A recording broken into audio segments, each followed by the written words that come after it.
The future of housing is being shaped by visionaries who build not just for today, but for generations to come. From bamboo modular homes to AI powered housing, Earl Forlales is turning bold ideas into livable solutions. As founder of Kubo and now CEO of True North Homes, his mission is clear: dignified housing for Filipinos. Join us as we explore how he's designing the future, one home at a time. Because I'm very interested in why you decided on bamboo as your main material for the homes. So engineered bamboo is processed bamboo na ginawa na pong lumber and boards. So the idea there is to quickly manufacture homes and deploy them wherever they are needed. So eventually, we want to be able to help them also get to the path to home ownership. So ultimately, we understand the Filipino dream is yung makauwi sa dream home nila. The impact that you've made, that you've had on the housing industry at a very young age, it makes me wonder if this was something that you had wanted to do from way back. Was it something that you had wanted to do from a very young age? I was just designing houses. But I remember spending hours and hours in front of the computer doing that, only to know na fast forward to 29-year-old girl, yun pala yung gagawin ko sa mission. I learned early on if you're doing something for other people and you're good at it, do it. So what to you does dignified housing really mean? A dignified home is simply a home that you are proud to be in. It's always shelter first, because that's where you find refuge, solace. Kung umuwi ka araw-araw tapos ayaw mo yung tinitiran mo, ayaw mo yung bahay mo, parang ang hirap mangarap. Madaling mangarap kung ano gusto mong gawin. Hindi pangit yung tinitiran mo. Thank you so much for sparing time to be with us, to chat with us today. Can you tell us a little bit about True North? True North basically is a matching platform connecting verified homeowners with idle units to verified funders with idle cash. So True North restores the units into AI-enabled futuristic rentals and then rents them out to residents at less than 10,000 pesos per month. So yung mga nagmamayari ng mga bahay po na nakatenga at gusto nilang pagkakitaan paupa, minamatch po natin sa mga namumuhunan. So kapag ayos na ni True North yung bahay, nalagyan ng mga gamit, saka naman natin ngayon ipinapaupa sa mga maninirahan. At yung upa ay less than 10,000 pesos. So the reason why we chose 10,000 pesos per month and below is because there are already 2.72 million Filipino renter households who are paying that amount in rent per month. They are severely underserved and very prone to rental scams because walang formal platform who's currently servicing this market. That's why we built True North to be that secured platform for them. So para itong 2.72 million Filipino households na nangungupahan ay makahanap ng maganda at modernong tahanan. So isa sa main differences po ni True North is hindi din tayo naniningil ng advance rent payment o security deposit from the residents, because we recognize that for our market, for the market that we serve, for the renter households who are paying less than 10,000 pesos per month, yung 1 month advance at 2 months deposit, malaking pera pa rin for them. So we forego that. The residents that we accept would have to go through some kind of screening before they get accepted because there are no security deposits. So para may vetting process din. Merong vetting process. Tama. This is a very noble undertaking. It doesn't sound so much like it's profit driven as it is like, like that true service that you're offering. How do you balance out yung earning from the venture and, the vision of providing good quality homes to renters at a price point of 10,000 pesos and below? I think part of the reason why we were able to come up with this business model is through AI. So we fed our AI model with numbers. So those are yung numbers from homeowners. Meron tayong homeowners na may-ari ng bahay. Of course, they have amortization payments. Yung funders natin, meron silang available cash to fund renovations or restorations. And then, of course, yung residents natin, meron lang din silang set number or set amount that they can pay in rent. So by knowing all those three numbers, we fed it into our AI model to find yung optimum price or cost that we can do the restorations, price that we can set for the rent, price that we can set for the upgrades, while also, of course, delivering ROI for the founders. So I think we were very fortunate to stumble upon a business model that where the math works na hindi pa rin mahal yung end price, which is the rent per month.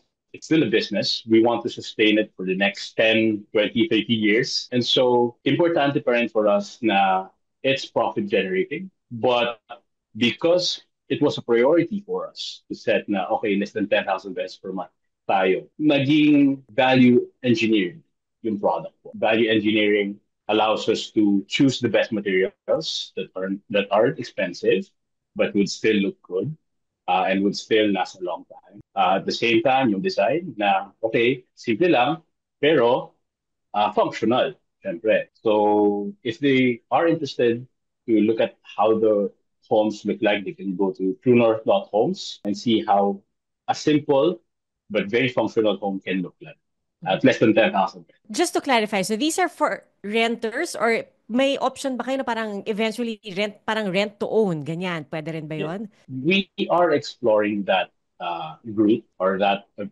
possibility in the future. Pero sa ngayon po, we're focusing on a rent model Mm-hmm. because we first want to focus on how we can make it work for those 2.72 million renter Mm-hmm. households. So eventually, as the model evolves, we want to be able to help them also get to the path to home ownership.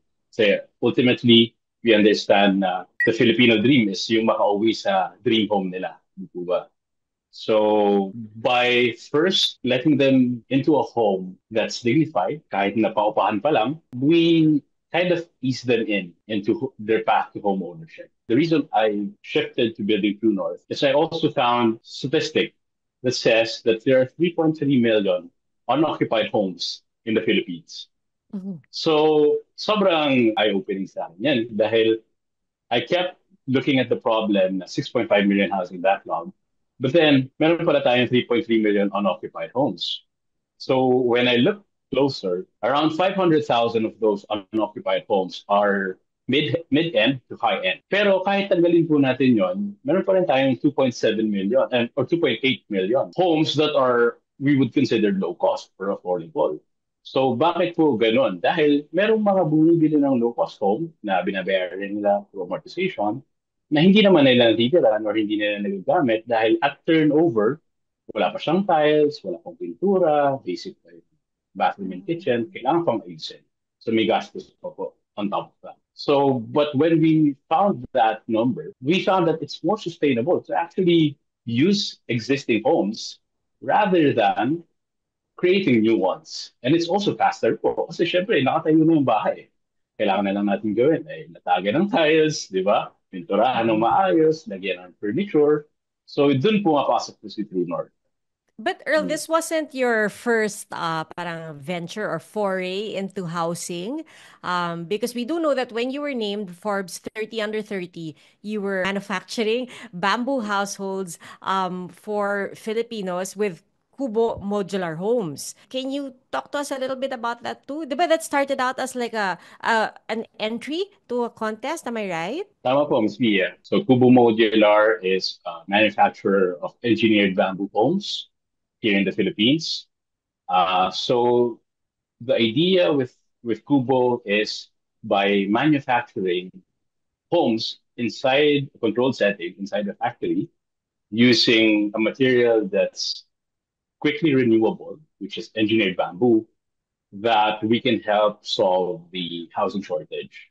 Mhm. Noon po kasi, we kept hearing about this 6.5 million housing backlog in the Philippines. No? Up to now, it's still a number that's being thrown around. Kasi marami talagang bahay ang kailangan. So the idea there is to quickly manufacture homes and deploy them wherever they are needed. Kubo is still around under the leadership of my co-founder, Okay. Zara Zanjani. So I Mhm. co-founded Kubo with her in 2018. So she's my schoolmate in Ateneo. And yeah, we decided to build Kubo to impact housing in the Philippines in a sustainable way. And because I wanted to pursue this new path to providing housing, she took over Kubo. Okay. Can I ask also about maybe just a little bit more about Kubo? Because I'm very interested in why you decided Sure po. on bamboo as your main material for the homes. I encountered bamboo from a very young age, actually. I grew up in a bahay kubo. Tubong San Rafael, Bulacan po ako. So, dahil nagtatrabaho yung ang nanay ko, naiiwan ako sa lolo't lola ko. So, nakatira sila sa bahay kubo, sa bukid. So, I spent most of my childhood with them there. And I saw na bilang bahay kubo, hindi siya malaki, around 9 square meters. Pero merong may banggera sa labas, may mahabang bangko, lamesa, sa loob, kapag hapon, pwede kang mahiga. Kasi syempre, may masarap mahiga sa kawayan. Presko din. May aparador. Yung banyo, dahil bukid naman yon, bahala ka na. Kasi yung bukid na, di ba?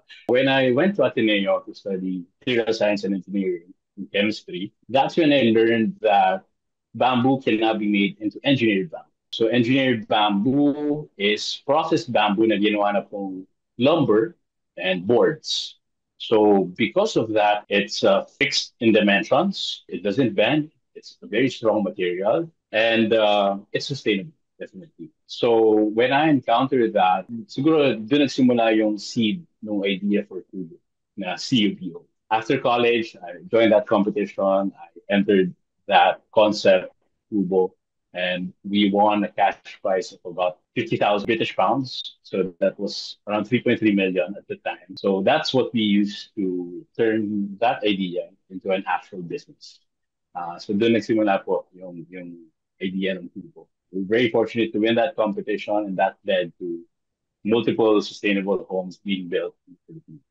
So listening to your stories, Earl, parang I can see, I mean, it's obvious what kind of impact that you've made, no, or you've had in the housing industry here in the Philippines at a very young age. You mentioned you're 29 years old. When are you turning 30?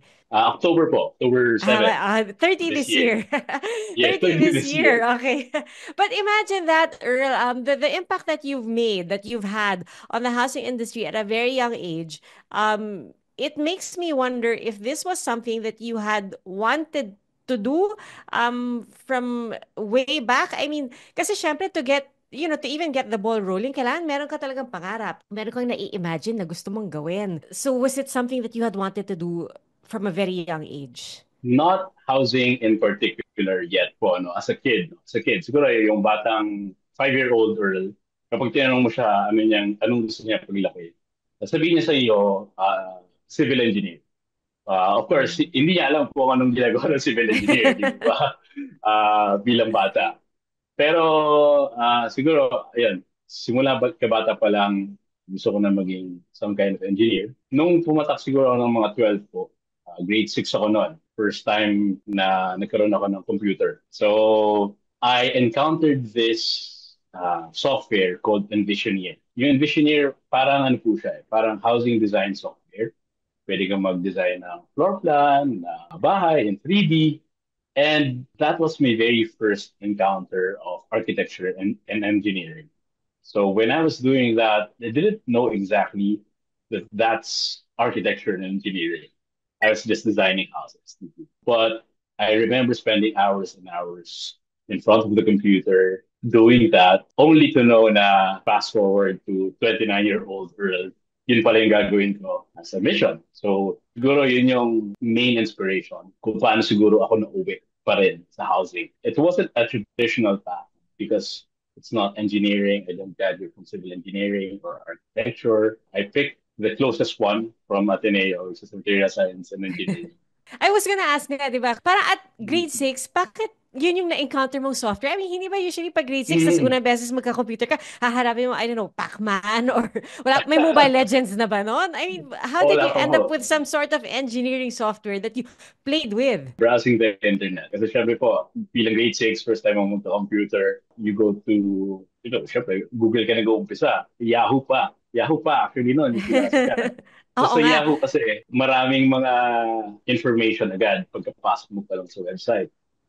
So I guess I encountered Envisioneer through Yahoo, and then I was led to a website where I could download the software, install it, and then play around with it.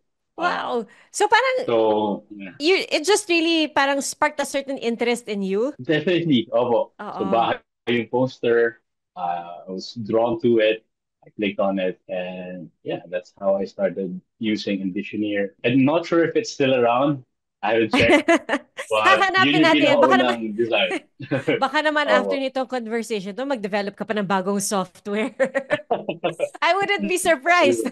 Yung Sims, are you familiar with Sims? Did you ever play with Yes, that? definitely. Opo, So, nilaro mo definitely rin yan. Sims. Opo, Okay. so yung designing a house in Sims, I drew a lot of inspiration from that as well. Pero high school na po ako nun. Mas Encountered yung matanda na. Sims. Okay. So, you've always Medyo, been fascinated by houses and structures. yes. Sabi mo nga, you thought that maybe you'd be a civil engineer or something like that, but you ended up with materials. What's it called? Materials science and engineering. Tapos nag-double major ka pa with chemistry. Tama Or po, it opo.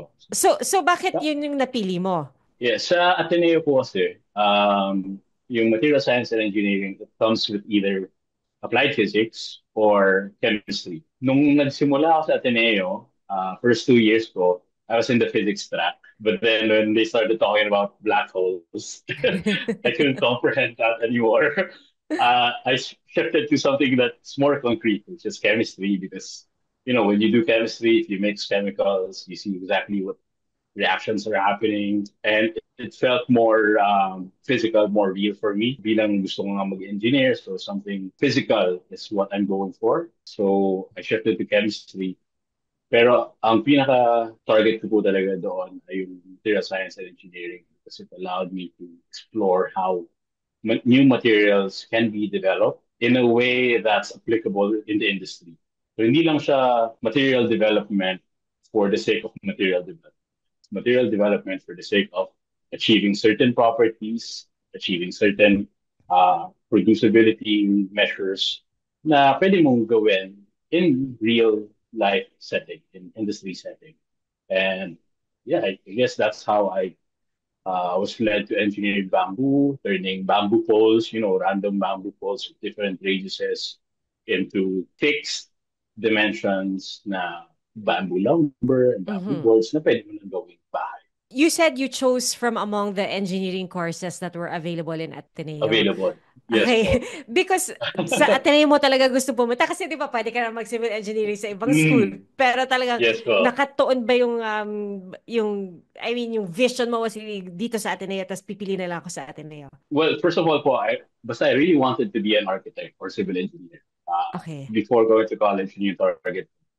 And when I took the OPCAT, those were the courses that I chose. So my Mhm. first choice in UP is architecture, and then I passed the OPCAT, I passed ASET, but I was offered a scholarship in Ateneo, 100% scholarship in Ateneo. So, sino ba naman ang magpapas ng opportunity na yun? So, I went to Ateneo, and I'm so grateful that I did because Ateneo really has a way of teaching you how to think critically. I guess because of all those philosophy courses that we had to take. Talagang practice on thinking. And hindi lang basta pag-iisip po. It's be thinking in a way that's not only critical, but something that benefits others. One of the core principles of Ateneo is how can you be a man for others, man or woman for others.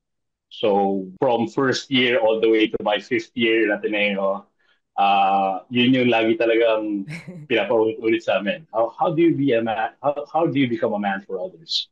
Or a woman for others? So because that was ingrained in me, and because it's Catholic University, we were taught to do it for the greater glory of God, for Ad Maiorem Dei Gloriam, AMDG. That's the motto. I guess I was led to find a purpose after college. So, hindi lang yung basta graduate ka, tapos ka na. You graduate with the intent of finding what you will do in society that will benefit us. I think that's what Ateneo gave me. So that's the education that my benefactor paid for, my scholarship benefactor paid for. And I'm so grateful for that as well. And yeah, I'm thankful that it was not in vain. So I was going to point out nga earlier, I was so interested in the way you refer to your work as your mission and not your career. Kasi syempre, I mean, especially when you're in your 20s, 'di ba? You're hardly thinking about mission yet at that time. I mean, it's very ideal to be doing that, but usually kung ano lang trabaho dumating, tapos kung okay ang sweldo, yun yung unang tatanggapin mo, 'di ba? But for you, at this age, it's already all about mission. Is that also, I mean, you mentioned of course that it's something that you picked up from your education, pero sa pamilya nyo rin ba, ganun rin ba yung pag-iisip na parang it's trying to find a bigger purpose in what you're doing? I believe so po. Papa, he was a construction worker, first in Saudi and then in Dubai. So OFW siya for 40 years. He spent 20 years building buildings in Saudi and then 20 years building Dubai airport, Dubai. So heavy equipment operator po si Papa. So I think one thing that I got from him is even if it's hard work, if it's going to be for the benefit of a lot of people, then it's worth doing. And I guess, building airports, building buildings, and not even for your own countrymen, but for people who you barely know, who are technically strangers, but you still do it because it will benefit them. I think that was really noble. Si Mama naman, government worker. She's a municipal accountant po. She's been for the second part of her career, first part of her career, teacher, so college teacher. So, di ba? Teacher and then government worker, so basically public service. So I think because I grew up with a mother and father like them, I learned early on if you're doing something for other people and you're good at it, then it's definitely worth doing. Secondary yung magkano yung kinikita mo or malaki ba yung paycheck, something. Secondary na yun. If you enjoy what you're doing and it benefits others, then it's what you're called to do. That's your mission. So, Earl, do you have a family of your own already? No, not yet po. Okay, so the reason I'm asking is because 'di ba napag-usapan natin yung mga nagawa mo na, mga patuloy mong ginagawa, and syempre you have so much ahead of you. Ang dami mo pang gagawin for sure, ang dami pang landas na tatahakin. But already you've made such an impact, such a legacy. But when the time comes that you have your own family already and your own children, what kind of legacy do you want to I leave? think that's a difficult question.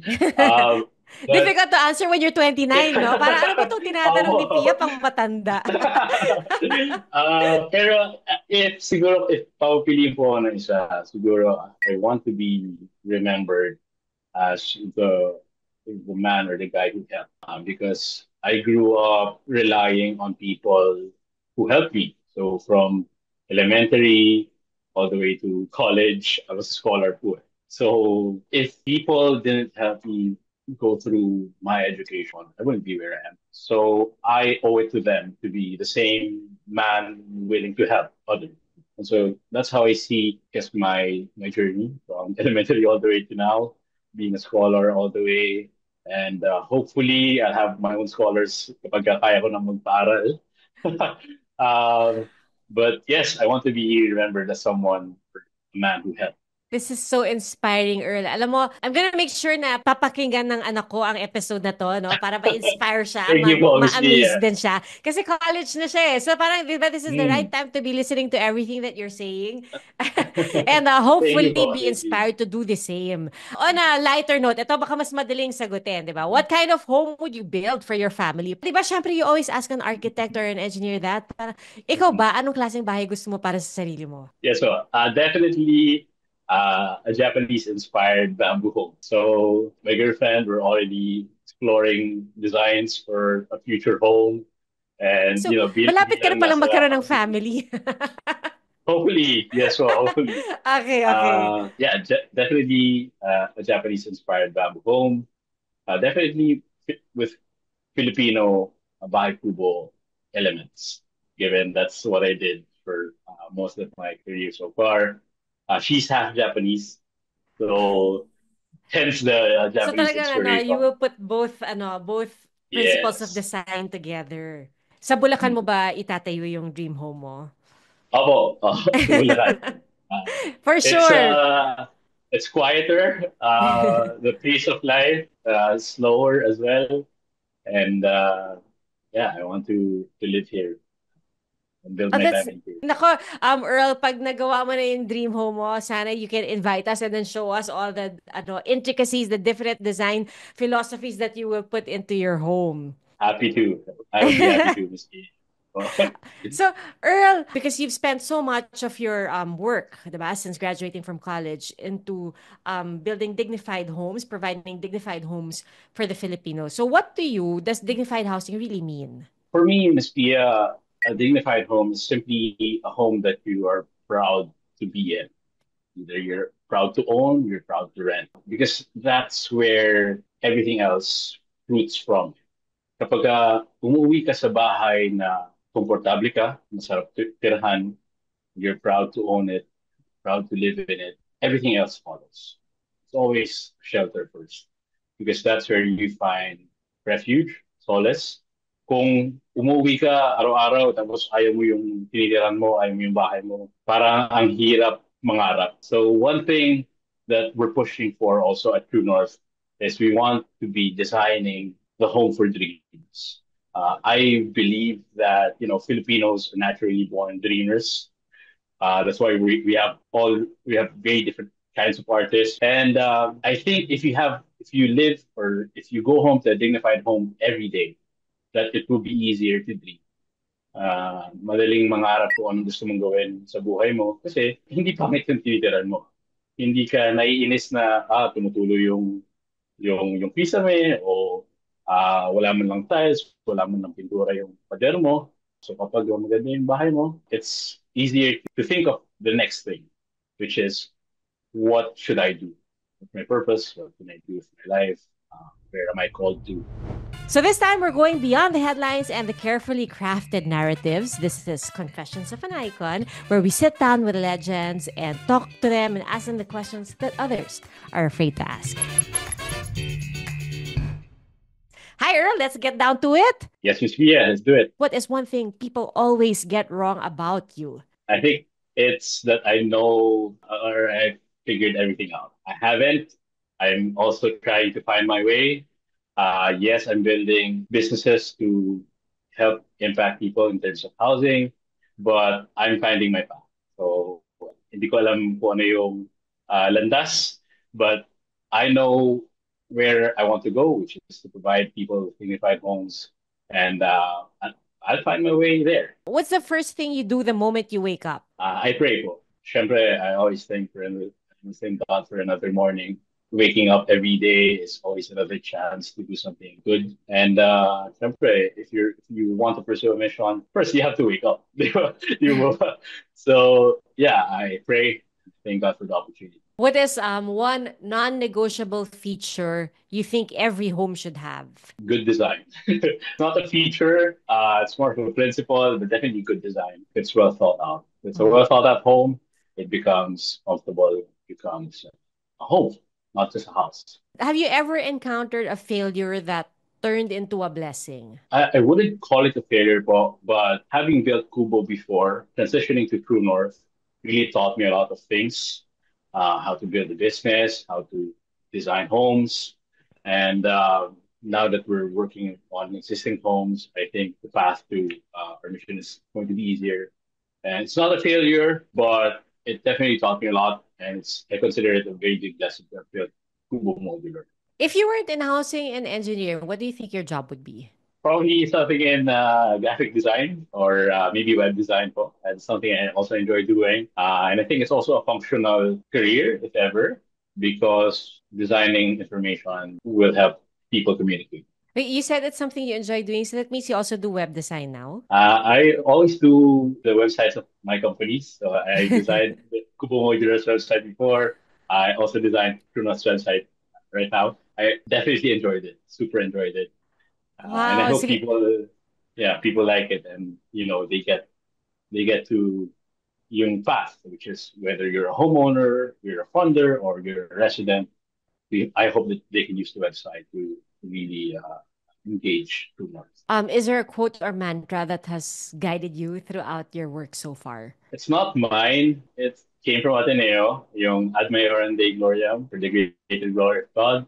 So I think with anything I do, I want to make sure that it's for His greater glory and doing it for His people. If you had an unlimited budget and no rules, nako, describe the kind of house you would Mm. design and build. So alam namin it'll be Japanese Uh, inspired. What else? yes. I think other than Japanese and Filipino inspired with engineered bamboo as the main material, I don't know, maybe AI enabled as well. So our True North homes are AI enabled. So we allow our residents to use an Astro app. We call it an Astro. So say Astro helps them pay for bills and rent, get upgrades. So that's one thing also that's unique to True North. You can upgrade your home. Kung gusto mo ng TV, kung gusto mo ng washing machine, aircon, and all that. For me, AI enablement in my own home would allow me to easily search for things, easily do the tasks that I'm doing, and do more good in the world. So AI enabled home When you hear the word legacy, what's the first image that comes to mind? legacy. That's another difficult question. Siguro happy people. Just top of mind po, happy people. When the day comes that they remember me and they're happy about it, happy talking about me, then I think yeah, I've left a good legacy. Oh, nako, Earl, thank you so much for our conversation today. So inspiring. I Thank really you do po. hope that our listeners and viewers also learn so much from you, as much as I did. Thank you Oh, so much, that's ha. an Thanks honor. for That's an honor sharing. po. It's really, I'm serious when I say that I'm gonna make sure that my daughter and her blockmates, that they all listen to this para, di ba, Thank you may po. direction din yung pupuntahan nila. Thank you so much, Earl. Thank you, Miss Pia. Thank you for having me. It's a great honor po to be interviewed by you.